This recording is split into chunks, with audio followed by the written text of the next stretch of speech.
الأطهرين الهداة المهديين ولعنة الله على أعدائهم إلى قيام يوم الدين. رب اشرح لي صدري ويسر لي أمري واحلل عقدة من لساني يفقه قولي أما بعد. Respected brothers and sisters, Assalamu alaikum wa rahmatullahi wa barakatuh. Inshallah, today we will be remembering two important personalities in Islamic and in particular in Shi'i Muslim history who are intimately associated with the tragedy of Karbala. Our fifth Imam, Imam Muhammad ibn Ali al-Baqir alayhim as-salatu was-salam, and the ambassador of Imam Hussein by the name of Muslim ibn Aqeel. May Allah's sallu ala Muhammad wa sallu ala Muhammad. May Allah's peace and blessings be upon him as well.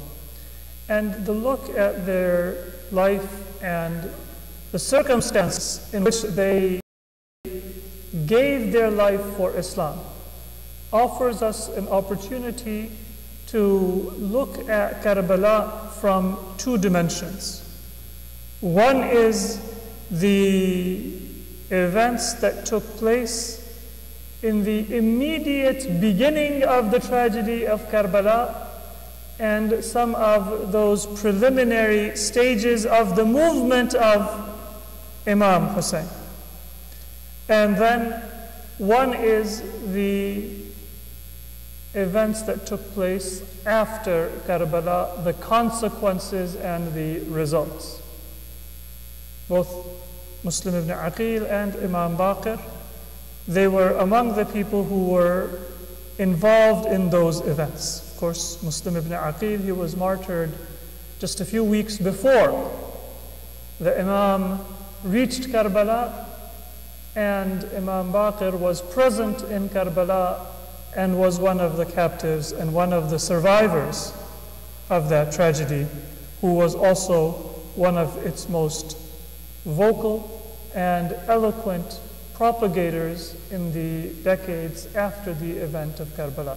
So when looking at both the beginning and the end, there are several different things that we can examine.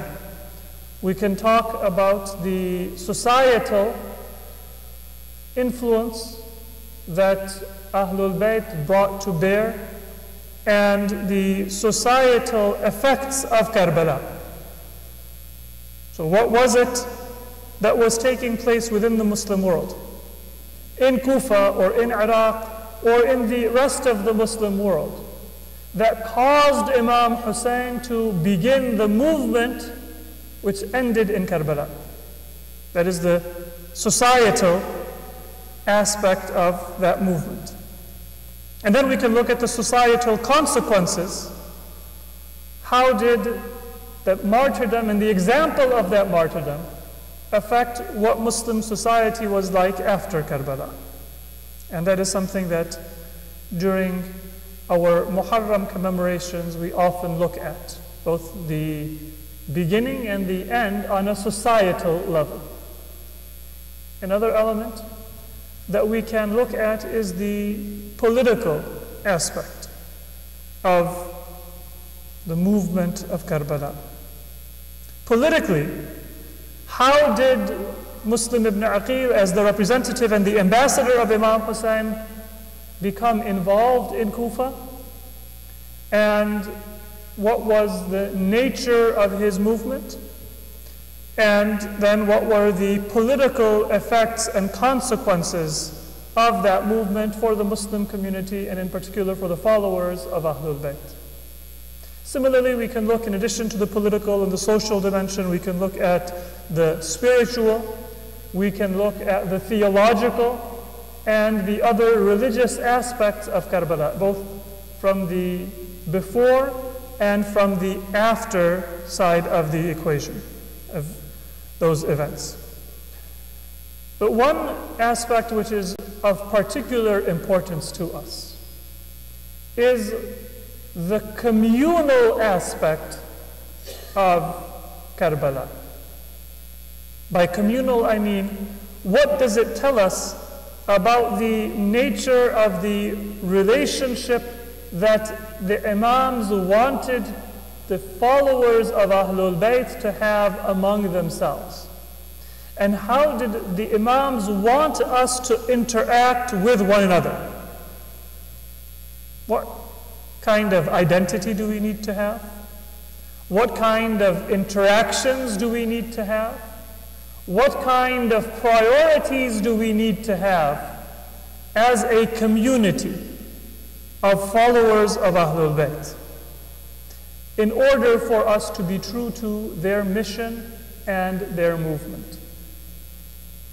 And we can look at it from the perspective of before Karbala and after Karbala, in the same way as we can look at the societal or the theological or the political or the other aspects of the life of the Muslim community. And when it comes to the communal aspect, what we find is that Ahlul Bayt had a particular kind of a relationship which they wanted their followers to appreciate as the role of Ahlul Bayt and therefore the followers of Ahlul Bayt within Muslim society and within human society. That relationship is what determines our actions. What is our duty to our ummah? What is our duty to our fellow believers, and in particular our fellow followers of Ahlul Bayt? That determines what kind of words, what kind of deeds, what kind of responses we will have for one another. So let us look at the lessons that we can learn from the teachings of Ahlul Bayt regarding our relationship to our community of fellow believers. In the picture that came before Karbala and that came after Karbala. What were the constants, meaning what did not change? And what were some of the variables, what were those things that changed and that Ahlul Bayt changed about the thinking of their followers and their communities? Sallu ala Muhammad wa ali Muhammad.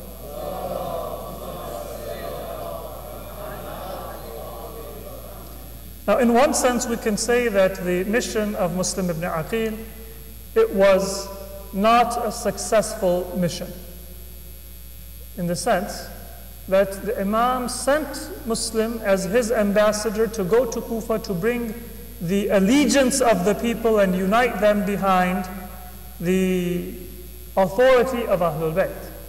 That was the goal. And the goal was to repudiate the evil and the injustice of Yazid.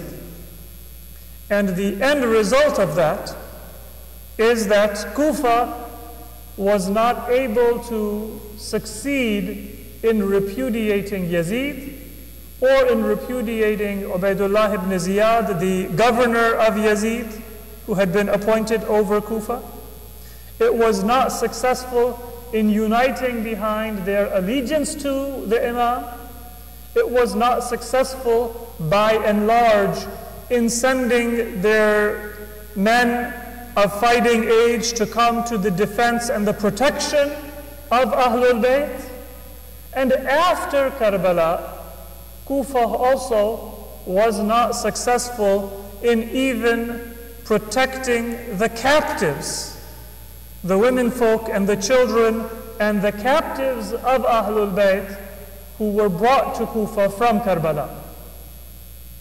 So on some level we can say that the mission of Muslim ibn Aqeel, it ended without success.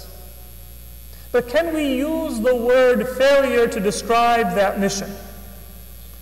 And can we use the word failure in describing the outcome of the efforts of Muslim ibn Aqeel himself. Mission did not succeed in its stated objections, that part is clear. The city was not delivered to Ahlul Bayt. The people did not give bay'ah. Those who had written letters, they were not by and large able to come to the defense of the Imam, the battle in Karbala, or the defense of the captives after the battle had taken place. In many ways, the most basic expectations that we might have from that mission, they were not met. To the extent that Muslim ibn Aqeel was not even able to write a will and a letter and have that delivered to Imam Hussein while he was on his journey. Even that most simple and that most basic outcome, Muslim ibn Aqeel did not have enough people around him where he would be able to convey that message and tell the Imam that the city is no longer loyal and it is no longer safe for he and for his family to come towards Kufa. So even at that most basic level. And yet from the perspective of a follower of Ahlul Bayt, from the perspective of the mission of Ahlul Bayt, we cannot say that Muslim ibn Aqeel failed in his mission, and we cannot say that his mission was a failure. Stated objectives were not met. But the mission did not fail either. And why is that? That is because the reality is that Ahlul Bayt's goal was not just to get converts that is successful. I want to earn a set amount of profit, and that is how I define success. I want to overthrow a government, and that is how I define success. I want to accomplish a certain task or maybe a list of tasks, and then that is how I define success.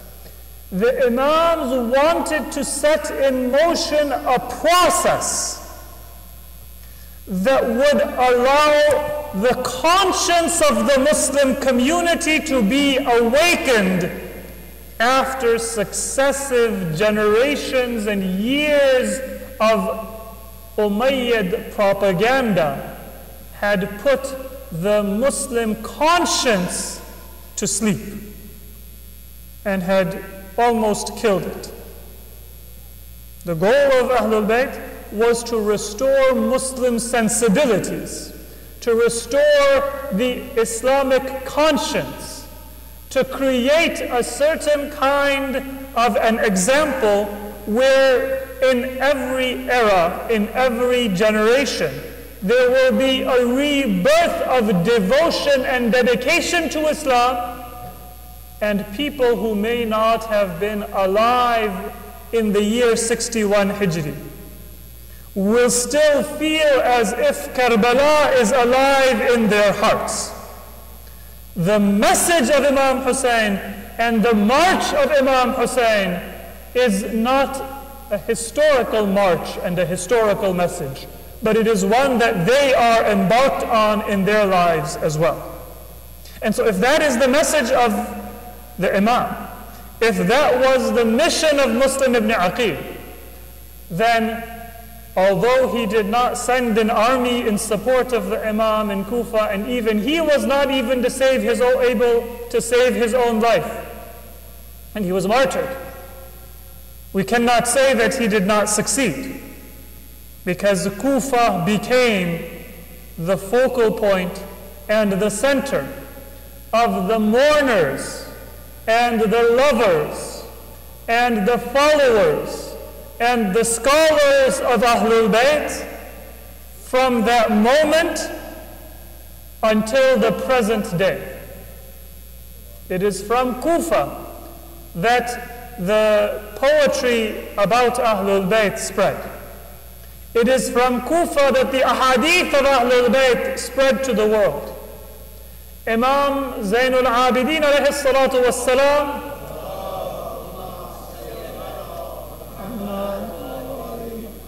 lived and worshipped and prayed in Medina, but his du'as and his worship and his prayer was conveyed to the world through Kufa. Imam Muhammad Baqir lived his entire life in Medina, but if he is known as Baqirul Ulum, then those ulum were spread by his students and the scholars who lived in Kufa, not those who lived in Medina. In fact, we don't have the names of more than 5 or 6 scholars and muhaddithin and followers of the Imam who lived in Medina. There were scholars, there were muhaddithin. Medina had a very prominent place in Sunni history for tafsir, for tilawat of Quran, for hadith, for fiqh. But among the followers of Ahlul Bayt, there were very few. There were some, but there were very few. And Kufa is much more prominent. And we can give many other examples as well. So, how was Muslim ibn Aqeel successful in his mission? If we cannot say that he succeeded in that military dimension, we cannot say that he succeeded in that superficial or that immediate manner, then how was he successful? And this comes back to the understanding of the type of community that Ahlul Bayt wanted to create. The type of relationships that Ahlul Bayt wanted their followers to have from their leaders and with one another. What were the challenges that the Shia of Kufa had that they were not able to express or they were not able to practice well, but that Muslim ibn Aqeel began the motion of correcting? And to do that, to give that understanding of a time that is very different from our own time. It was in history, and we don't know many of the social, economic, political circumstances that existed in Kufa. So I want to give an example from our own time that will just illustrate the principle in a general way. I can't claim that there are ability to relate to a history that is beyond our own horizon. Sallu ala Muhammad wa ali Muhammad. So if you look at our Surat, there was discontent in Kufa with the nature of the government and the policies that existed in their time. People were not content with Yazid. People were not just discontented with Yazid because he was a sinful caliph or governor, but because their own lives were also negatively affected. The principles of Islam had been compromised. Some people were motivated by their piety and their love for Islam. But other people saw that peace was no longer present within society. Other people saw that the government no longer served those who were needy and those who were vulnerable. And it had become very similar to the Roman or the Persian Empire, where there were many poor and just a small number of very wealthy people who had no connection to their societies, and their discontent was because of those societal factors. Not everybody cared whether Yazid gambled, or whether Yazid had friends and associates who were atheist or were impious or spread false teachings in the Muslim world. Some people cared about that, but other people cared about law and order. Other people cared about their pocketbook. Other people cared about other reasons. The one thing that is similar is that people were discontented. They knew that something is wrong. Another similarity is that in many parts of the Muslim world, people did not have a sense of what is wrong. I can tell when things are not going well. But in any society, it's very difficult to go from the recognition that something is wrong to the determination or the diagnosis of what is wrong. So there's many people today in America who will say that this society is going through different problems. When you enter the election season in just a few short weeks, inshallah, if you're lucky enough to live that long, then you will be bombarded with campaigns about what needs to change and what is wrong.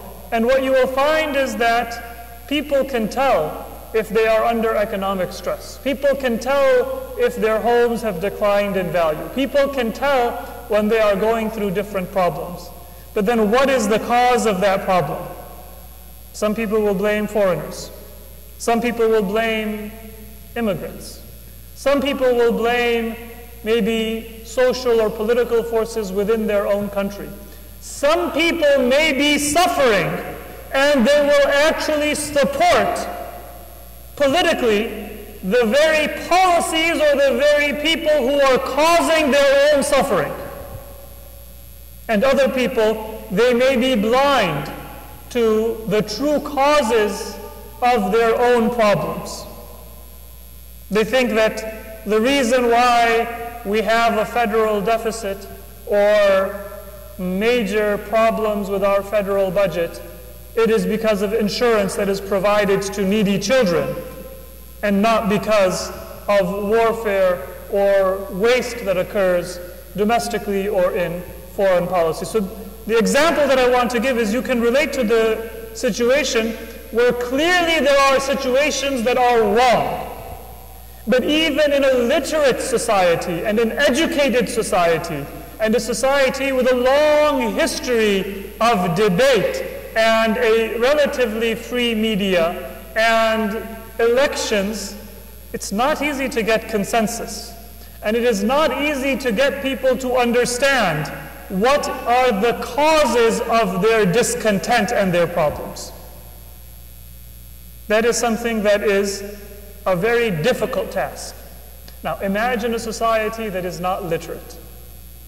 Imagine a society that has only seen imperial governments and never seen a proper, pious model of government. Imagine a society that doesn't even have the resources that we have in our time.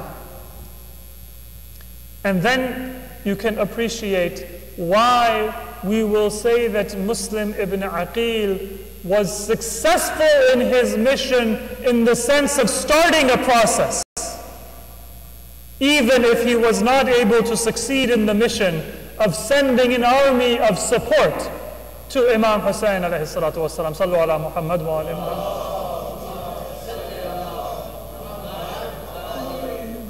Because until Muslim had come to Kufa, those who wrote letters were a minority of the city. You may have heard that there were thousands of letters written. But Kufa was the largest city in the Muslim world at that time. If there were 10,000 or 20,000 letters that were written, Kufa was a city that had many tens of thousands of people who lived in the city and in the immediate environment. That was the city that had the largest army that was in control of all of Iraq and much of the Persian Gulf region and the frontier of the Muslim world all the way through Persia and further afield for hundreds of miles. There were thousands of people in Kufa. There was no consensus about who was to be the solution or the leader to remove people from the problems that they had in society. And if you want evidence of that, then the dialogue that occurred between Imam Hussein and Hur ibn Yazid al-Riyahi in Karbala is the best evidence. What did Imam Hussein say in that first dialogue, in that first meeting with Hur? That you people wrote us letters, and now you have come to me with an army. And Hur, for whatever faults and mistakes he may have made, he was not a liar. What was his response to Imam Hussein? He said that, I don't know of these letters that you are speaking. So he is a resident of Kufa, the leader of his tribe, the general in charge of 1,000 soldiers in Kufa for this entire time. And he says that I don't know of the letters that you are speaking of. And then when the Imam had the letters brought and showed to Hur, and then he read them, and he recognized the signatures, and he saw the evidence, then he said that I swear by Allah, I was not among those who wrote those letters. I was not part of this, and I did not know about it. So what does that tell us? That in the weeks and months leading to the movement of Imam Hussein, the city of quoting Imam Hussein and pledging their allegiance to Ahlul Bayt.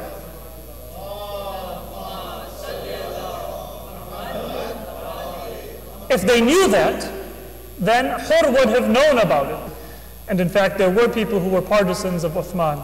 There were people who were partisans of Umar. The meaning of those sentiments is that they thought their solution lies in returning to the practice and the seerah and the sunnah of those previous caliphs. So there was that confusion.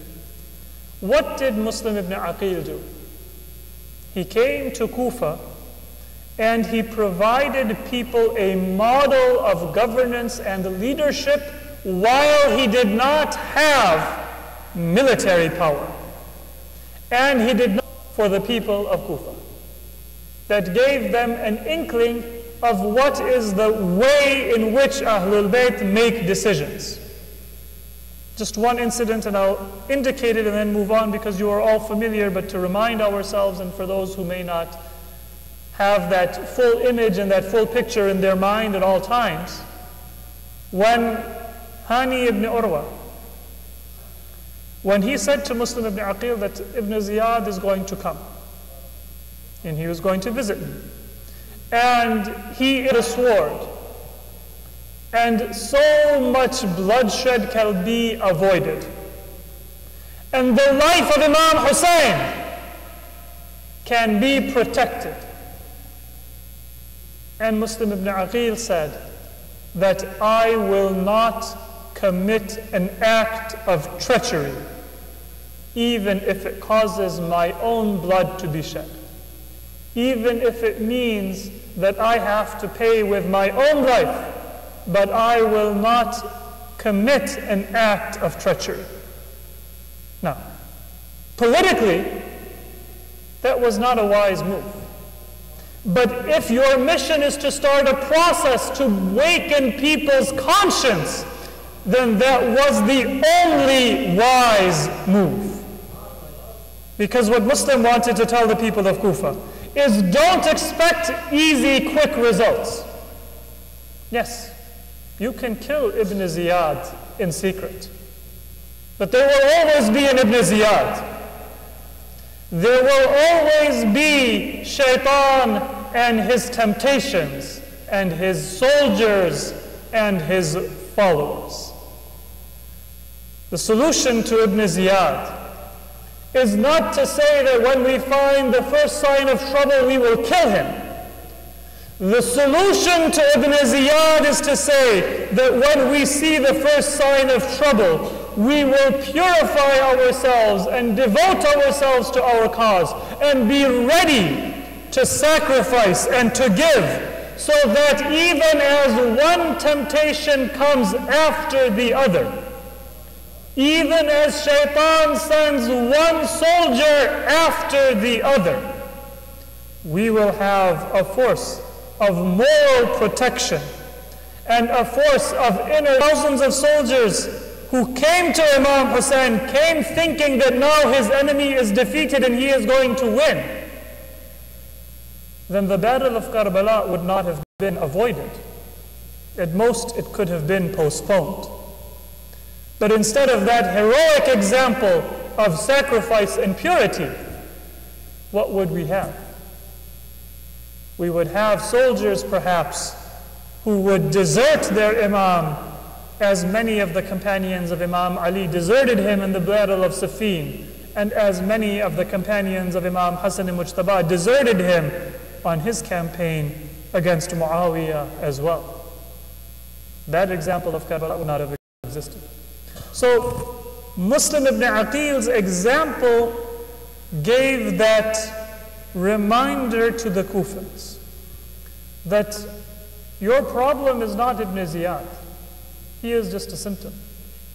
Your problem is not the temptation that comes from Yazid, that is always going to be present in society. But you need to look within yourself to find what are the principles that are worth more than life, so that if you are ever called upon to sacrifice what you have been given in life, or called upon to sacrifice life itself, then you are ready and willing and able to do so. Because otherwise, it'll just be treating the symptom and ignoring the root cause of the sickness. That disease will eventually kill you if you do not treat the cause and you only treat the symptoms. And this same lesson is found time and time again in the life of Ahlul Bayt. I'll just give one more example and then we will move on. In the time of our 8th Imam, Imam Ali ibn Musa al-Rida alayhi salatu wassalam, one of the followers of the Imam came to him in Tus, in Khurasan, after the Imam had been made the heir apparent of the Abbasid government. And imagine the sense of optimism the Shia must have felt. 200 years they had been killed. 200 years they had been banished. 200 years they had been underground. Their imams martyred. Their leaders imprisoned or killed. Their books confiscated and destroyed. Their worship called kufr and infidelity and outside of the fold of Islam. 200 years of persecution. And now, the coins of the Abbasid realm are struck in the name of Ali al-Rida, alayhi salatu wassalam. The official color of the Abbasid kingdom became the color of Ahlul Bayt. Imagine, for example, if the US government decides to modify the national anthem, and the national anthem becomes Dua al-Faraj of the 12th Imam.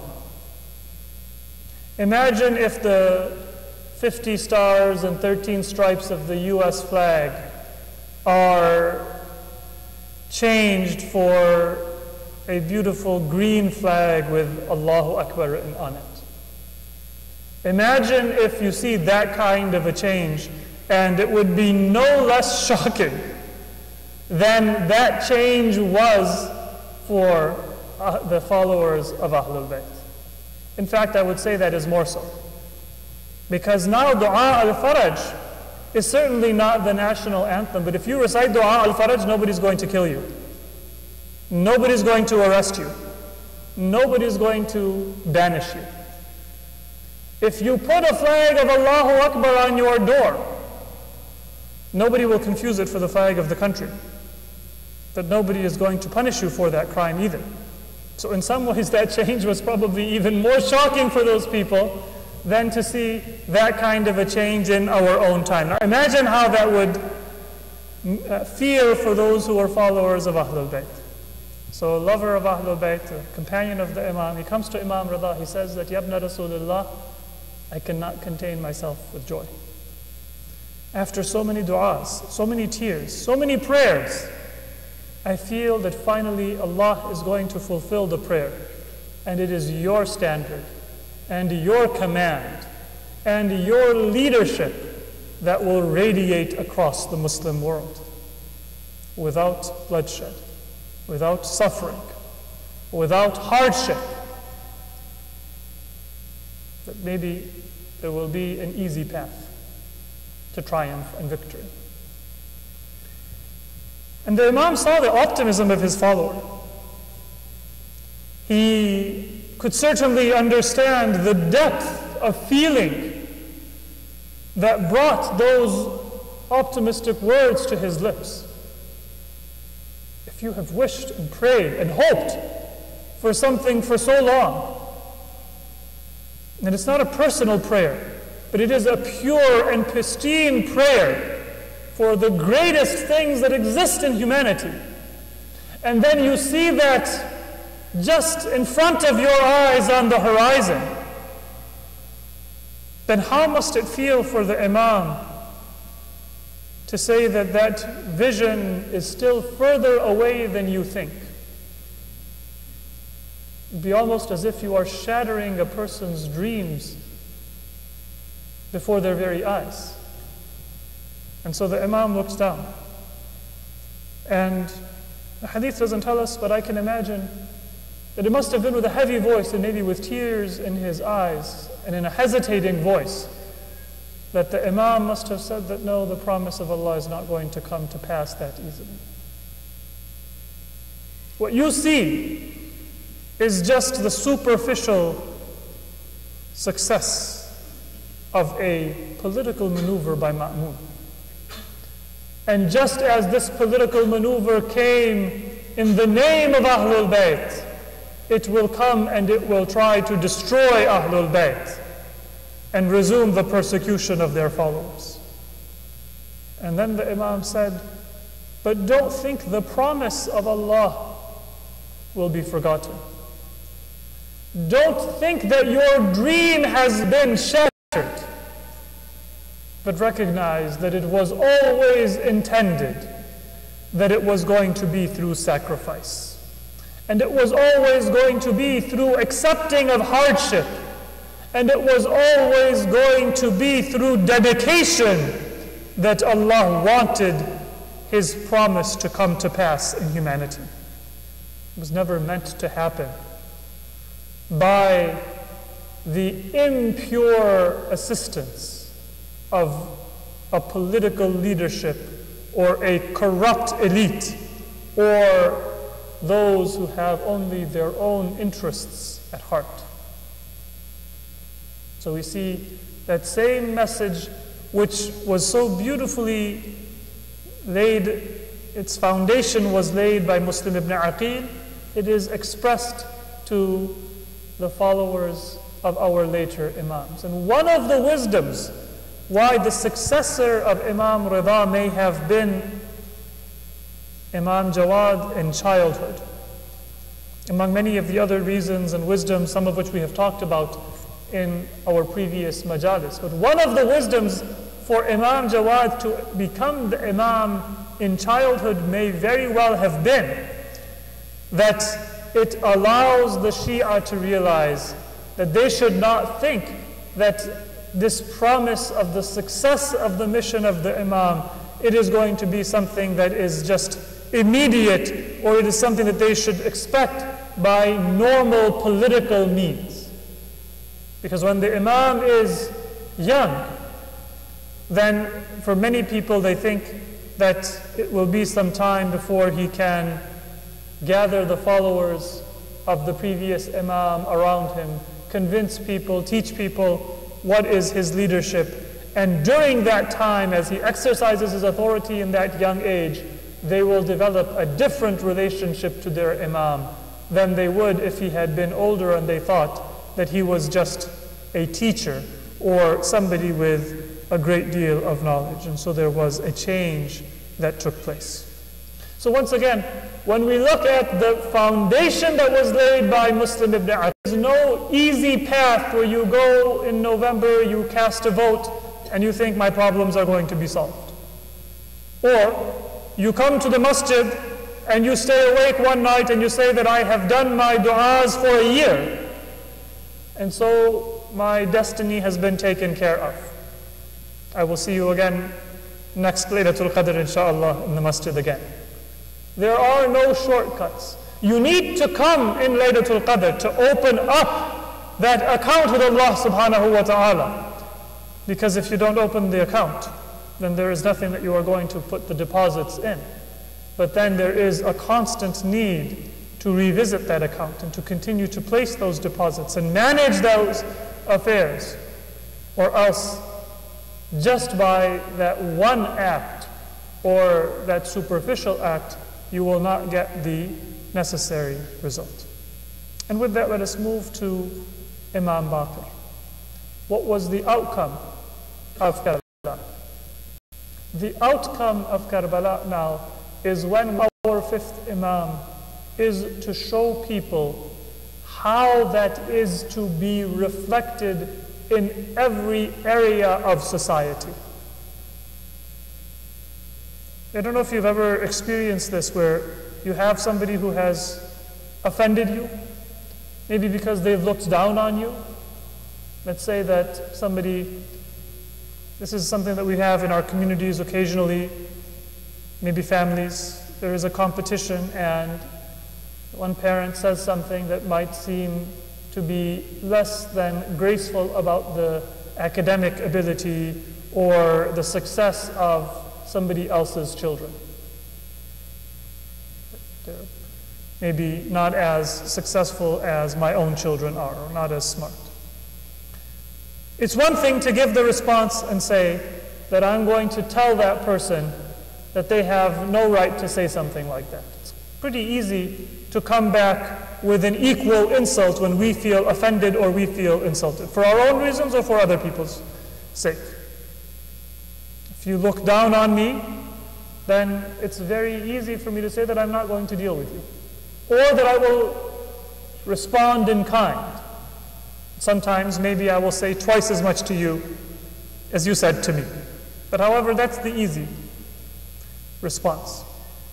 Far more difficult is to say that I will go and I will take those steps that are necessary to make sure that nobody can say something like that again.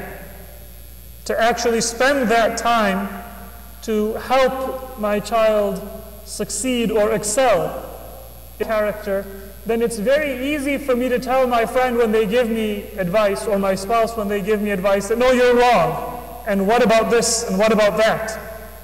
It's far more difficult for me to go and to begin to change, and to begin to improve, and to make sure that I have no fault that somebody else may look down on me for in the future.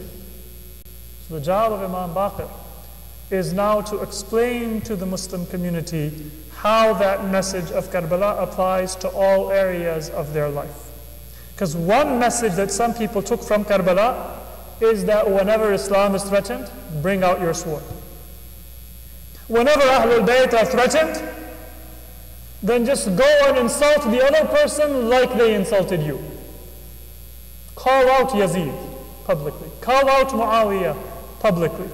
Call out every injustice. Just speak out, and if you get arrested, then you get arrested. If you get killed, then you get killed. They thought that courage was to do what Imam Hussein did in his circumstances, to repeat that in their circumstances. But when circumstances change, the lesson that we draw from Karbala is not to do the same outward act that Imam Hussein did, but to ensure that we are inspired by that motive and that mission that Imam Hussein had. That might mean that we do something very different, but it comes from that same source. So an example, there is a hadith of our fifth Imam, Imam Muhammad al-Baqir alayhi salatu wassalam, in which he says, "La fadilata kal jihad." There is no virtue like jihad. Jihad meant something for the Muslim Ummah. Right from the time of the first caliph up until the time of the Umayyads, jihad was used in what meaning? The same meaning that the enemies of Islam use it for today, and that's not a coincidence. The meaning that was given to jihad by the caliphs, even the rightly guided caliphs, and then the wrongly guided caliphs, all of them were basically from the same cloth, but all of them used jihad in a military sense. So jihad had a meaning for people at that time, because they had grown up on a certain meaning. And even for the Shia, they were part of that society, they spoke the same language, and of course, the example of Imam Hussein was the greatest jihad. And so Imam Baqir says, La fadilata kal jihad. There is nothing like jihad. Wala jihada ka mujahadatil hawa. But there is no jihad like looking inward and struggling against your own low desires. It's not a new message that the Imam is giving. That is the same expression that we find within the hadith of the Prophet. He's not saying something new. But what the Imam is doing is saying that same message of the Prophet and the early message of Islam in a different context. Because now people have misused the message and the notion of jihad to mean fight against the enemy. You insult my religion, I will insult your religion. You insult my beliefs, I will insult your beliefs. And that's the easy way out. To speak, to fight. The Imam says that if you want to be a mujahid, then you have to be mujahadatul hawa. Fight your own low desires. So that if an enemy strikes you, you are able to control yourself. And if it is appropriate, then you respond harshly. And if it is appropriate, you ignore it. If somebody punches you, then you have the strength to fight back. And you have the strength not to fight back. And you have the willpower to decide which one is the proper course of action, because your hawa is not going to overcome. Meaning your own desires are not going to overcome. So what is the Imam doing? He is telling us that when it comes to jihad, move that concept of jihad from the battlefield, which is where Imam Hussein expressed it, to your own heart and your own decision making, which is where the battlefield of Imam Hussein had its origin. Because when the Imam said to his brother Abbas that, "Oh my brother, you have trained your entire life to fight, but I ask you, go face the enemy and don't place your hand on your sword." Then what kind of a mujahid was Abu al-Fadl al-Abbas? That he fought hundreds of drawn swords with an alam and a water skin and no other weapon of his own. No shield but his body. No weapon but his obedience to Imam Hussein. This is what Imam Baqir was referring to when he says that La jihada ka mujahadatil hawa. Become like Abbas, where when you are confronted by attack from all sides, then you have full control over yourself, and you only respond as you are called upon by Allah to respond. The tragedy that Imam Baqir saw as a 4-year-old child is one that lived with him throughout his life. In one aspect, it's very different from the tragedy of Muslim ibn Aqeel. Muslim ibn Aqeel, he died alone. And as he was taken to the roof of the governor's mansion in Kufa and he was martyred, it may have been some consolation for Muslim that at least his young daughter was in the protection of Imam Hussein, and for the moment she was safe. Or we can say she was as safe as the grandchildren of the Prophet were.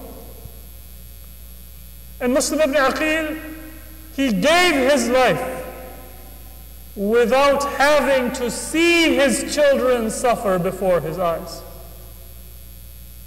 There is a tragedy, but there is also a reassurance that comes from that blessing of Allah. And Imam Baqir saw with his eyes as Imam Hussein bid farewell to the camp. And he was one of those children who saw as the Imam would bid farewell to every woman, she would cling to the Imam and say, "Are we going to become captives after you?" And he would see as the Imam would give peace to everyone, and as he would bid farewell. And then I can only imagine that Imam Baqir would have been present when Imam Hussein came to his own father, Imam Zainul Abidi.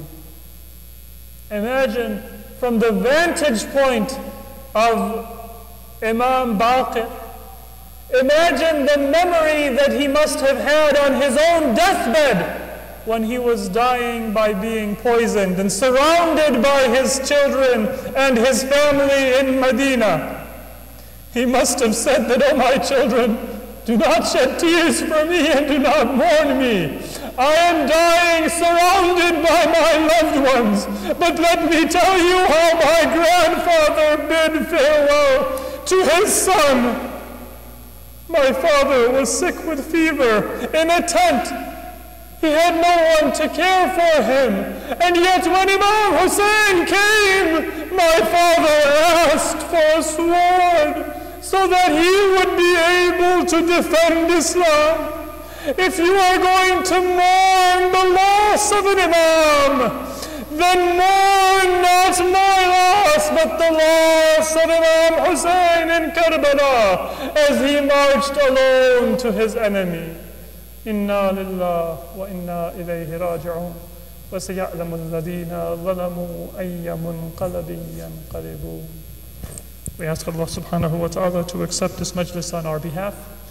And for the sponsors of tonight's majlis, may Allah forgive their marhumeen and grant them a high rank in the hereafter. Please recite a surah Fatiha for their thawab. Bismillahir Rahmanir Rahim.